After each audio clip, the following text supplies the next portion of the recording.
Hello, আসসালামু আলাইকুম। শখের খামার ফরিদপুর থেকে ছোট্ট একটা শর্ট ভিডিও নিয়ে চলে আসলাম। তো আজকে সকালে আপনাদেরকে মুরগির ভিডিও দেখাবো যে মুরগিগুলা কেমন আছে সকালে। তো আমার এই সিটের মুরগিগুলো মাশাআল্লাহ এখন সুস্থ আছে প্রায়ই।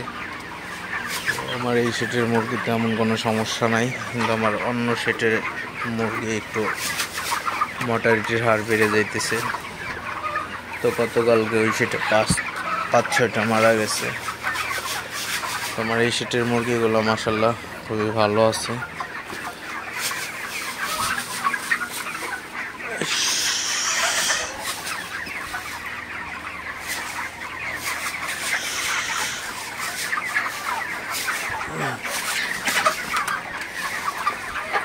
তো মুরগিগুলাকে ভালো রাখার আরেকটা কৌশল হচ্ছে আপনারা মুরগিগুলাকে সবসময় তাড়াই রাখবেন।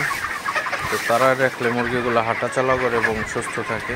আর মুরগিগুলো যদি এক জায়গায় ঝিম মেরে বসে থাকে অনেক সময়, তাহলে মুরগিগুলার দেখা যাইতেছে যে আপনার খাবার কম খাইতেছে, তারপরে আপনার হয়তো পায়েও সমস্যা হয়ে যাইতে পারে, হাঁটতে পারে না, হয়তো প্যারালাইজড হয়ে যেতে পারে।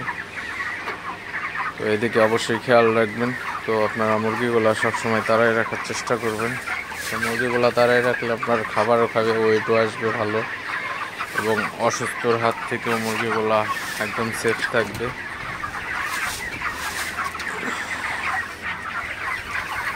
যারা মুরগির সেক্টরে আছে অবশ্যই যারা অভিজ্ঞ তারা অবশ্যই এই জিনিসগুলো জানেন যে মুরগিকে কখন কিভাবে কোন পর্যায়ে মুরগিকে কি করতে হবে। তো এটা অবশ্যই নলেজ থাকতে হবে।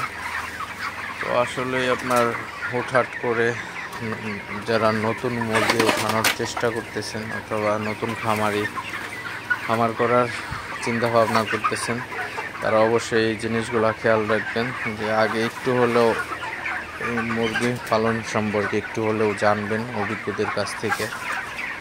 তো জেনে শুনে বুঝে তারপরে খামার করবেন, তাহলে আপনাদের লসের কোনো সম্ভাবনা থাকবে না। তো আর ব্যবসা মানে আপনার লাভ লস, একসময় লাভ হবে একসময় লস হবে, ওটা ব্যাপার না, ঠিক আছে।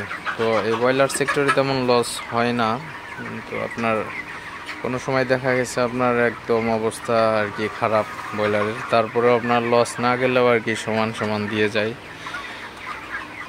আর যদি একটু ভালো হয় তো মাশাআল্লাহ ভালো একটা দাম পাওয়া যায়, ভালো একটা প্রফিট করা যায়।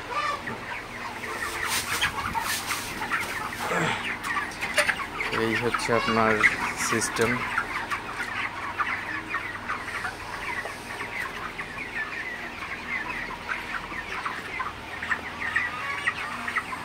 তো ভিডিওটি বেশি বড় করব না, সবাই ভালো থাকবেন, সুস্থ থাকবেন। শখের খামার ফরিদপুর চ্যানেলটি অবশ্যই সাবস্ক্রাইব করবেন, লাইক করবেন, কমেন্ট করবেন এবং শেয়ার করে অন্য ভাইদের দেখার সুযোগ করে দেবেন।